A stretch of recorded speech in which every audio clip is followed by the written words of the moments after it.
Hola, ¿cómo están? Este es un video introductivo a la segunda carta de Juan. El grupo está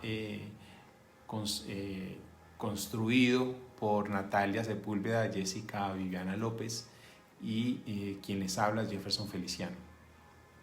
Es importante entender que tanto la segunda como la tercera carta de Juan han sido denominadas las epístolas gemelas por sus puntos de similitud. Son los documentos más cortos del Nuevo Testamento. Ambas tienen el mismo remitente, quien se autodenomina el anciano. Es una expresión insólita entre los autores del Nuevo Testamento y que señala al apóstol Juan. Tiene la misma extensión con saludos al principio y al final, y ambas contienen una expresión de regocijo. Se refieren a los predicadores itinerantes y en las dos se constata el deseo de hacer una visita por parte del escritor. Aunque a primera vista, por su corta extensión, pareciera que no tiene excesivo valor, en realidad estas dos cartas son dos diamantes que en tamaño son menores a los demás documentos del Nuevo Testamento, pero en cuanto a su valor intrínseco son de la misma pureza que los demás. Entonces, la segunda epístola de Juan, que es lo que corresponde a este video, responde en cuanto a su forma a las características del género epistolar usual. Es en el mundo grecolatino de la época. Su consignación en el encabezamiento del escrito de quien su remitente y quien su destinatario, incluso de saludos personales al comienzo y al final del texto. Sin embargo, en el presente caso, el autor prefiere silenciar su propio nombre e identificarse simplemente como el anciano. Algunos teólogos afirman que la segunda carta de Juan fue escrita no lejos de la gran ciudad de Éfeso, en la provincia de Asia durante la última década del primer siglo. El título de anciano o presbítero, como se traduce en griego, que sea el autor de la segunda epístola de San Juan, puede significar tanto que su edad era avanzada en el momento de redactarla, como que era un ministro o dirigente de la iglesia. En uno u otro caso, lo cierto es que en este anciano se ha visto tradicionalmente al apóstol Juan, a quien se ha atribuido la autoría de las tres epístolas juaninas. Hola compañeros, mi nombre es Jessica López y en esta ocasión quiero hablarles entonces sobre cuál es el destinatario para la segunda carta de Juan y cuál es el contexto histórico, social de este momento. Muy probablemente el destinatario al que Juan se refiere es a la iglesia, a la novia de Cristo o una iglesia local. Pero Juan no da muchas especificaciones, no es de pronto muy detallista frente a esto, ya que pareciera que trata de proteger la identidad de él y también de la persona a la que se dirige, ya que en esa época pues estaba habiendo mucha persecución, había mucha gente que estaba espiando la iglesia. Entonces si en algún momento alguien la leyera, pues no iba a comprender bien a quién iba dirigida o quién la estaba escribiendo. Entonces por eso es que él usa como un lenguaje que hay que descifrar. Esto hace que hayan muchas interpretaciones frente a quién sería entonces su destinatario.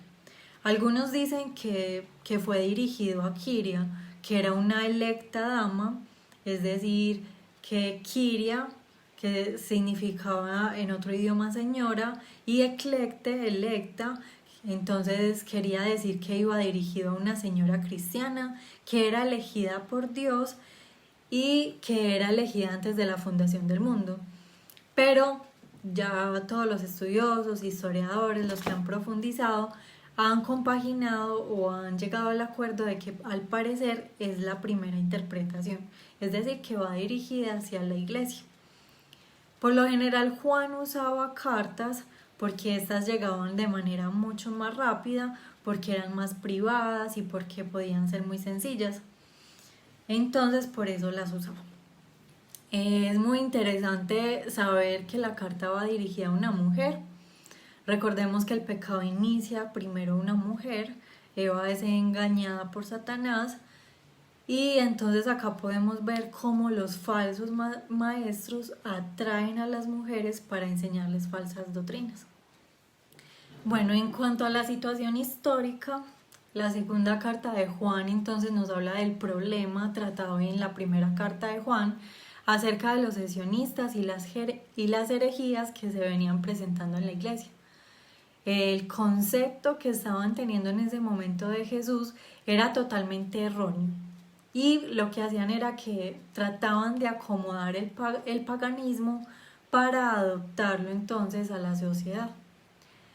Los sesionistas consideraban a Jesús como un gran líder religioso, como alguien admirable, como un profeta, pero no lo consideraban como Dios. Ellos no creían que Dios pudiera tomar forma humana, así que no creían que Él fuera carne. No creían que Jesucristo hubiera podido tomar forma humana. Así que parece ser que siguieron algunos pensamientos antiguos como Cerinto, que diferenciaba a Jesús divino y Jesús humano, o como los docetas, que defendían que Jesús no vino en carne, sino que parecía ser humano, pero no era humano. Entonces ellos estaban contradiciendo y estaban haciendo grandes luchas, lo que estaba influenciando a la iglesia. Según podemos ver en la segunda carta de Juan, se resalta la fortaleza de la iglesia y es que muchos andaban en la verdad.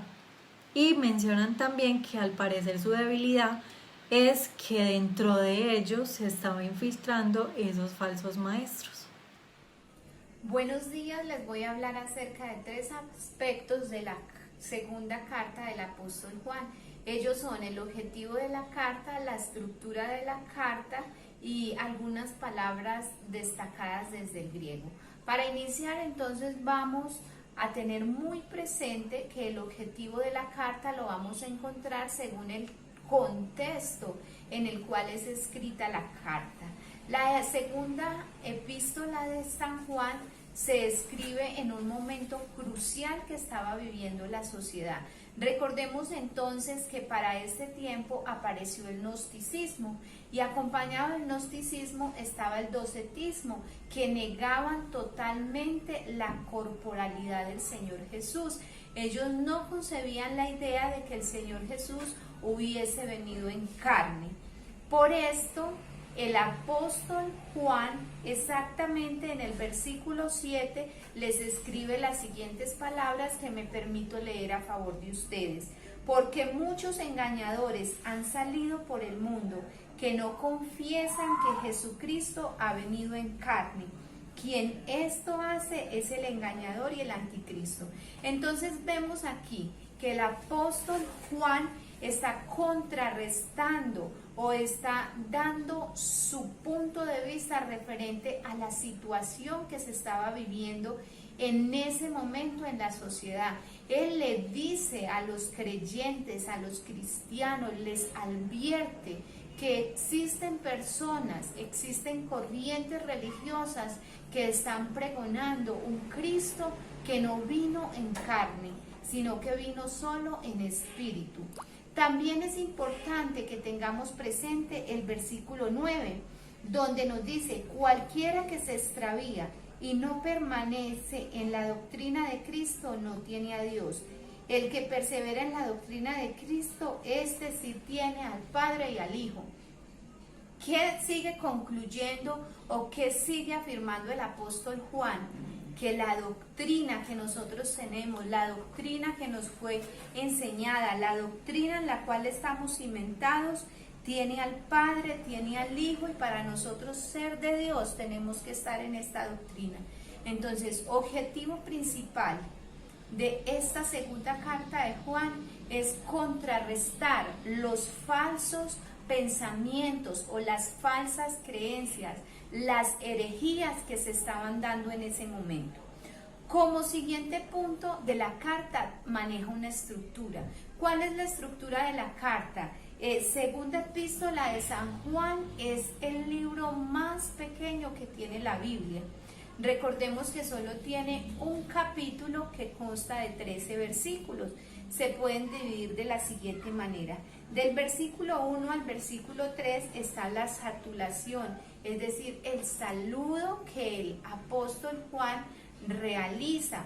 ¿A quién va dirigido ese saludo?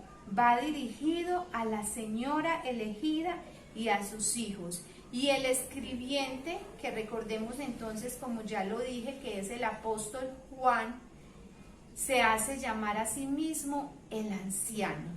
En esta porción bíblica, él se denomina el anciano y escribe a una señora elegida y a sus hijos.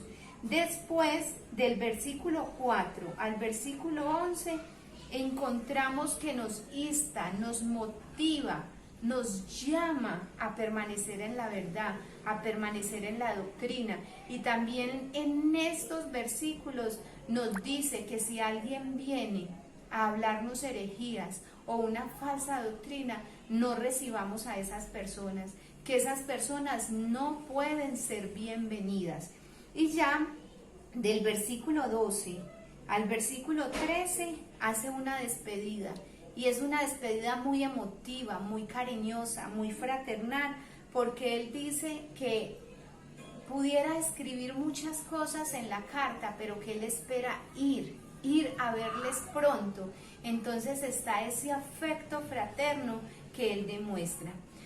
También quisiera que trajéramos a colación una palabra griega muy importante.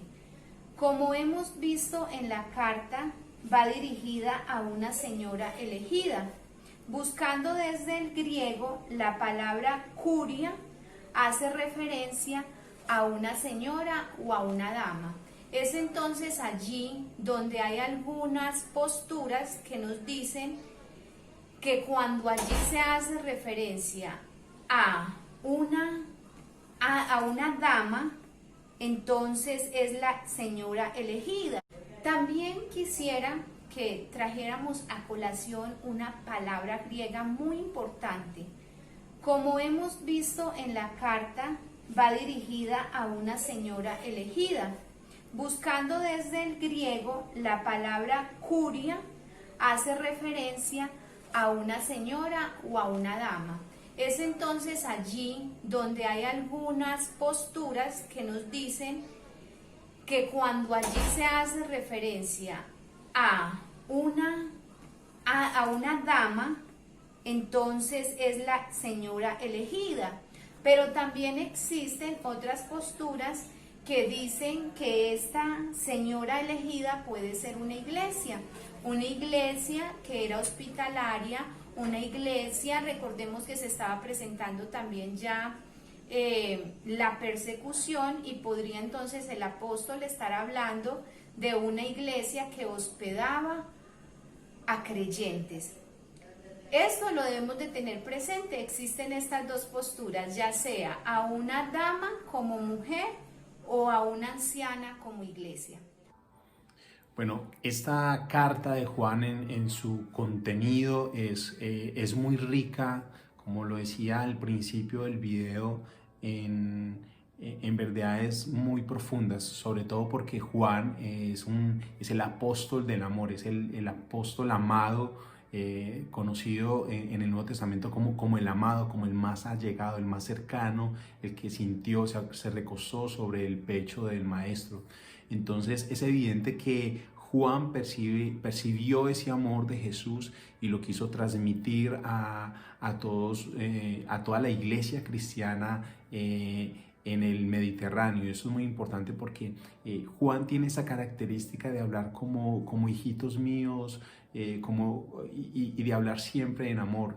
De hecho, en esta segunda carta de Juan, él felicita a los hijos de esta mujer, que no sabemos si eran los cristianos finalmente, por haber permanecido en la verdad. Y Creo que es algo que hoy la iglesia debe experimentar. Esas felicitaciones deben no solamente ser leídas, sino que ser incorporadas en nosotros, y creo que debería haber más de esas felicitaciones por conocer a otros cristianos que están permaneciendo en la verdad, que pese a las nuevos pensamientos, las nuevas religiones que salen día tras día, no dan sus vidas o no asientan sus pensamientos hacia esas religiones o hacia estos estilos de vida, sino que permanecen en la verdad, firmes en el amor. Me encanta uno de los versos, que es el verso 6, y dice: y este es el amor, que andemos según sus mandamientos. Este es el mandamiento, que andéis en amor como vosotros habéis oído desde el principio. Y creo que aquí encierra gran parte de lo que es la prédica de Juan, y es el mandamiento principal, es el amor, y el fruto de nosotros va a ser el amor. Lo que nos va a identificar a nosotros como cristianos frente al mundo va a ser el amor.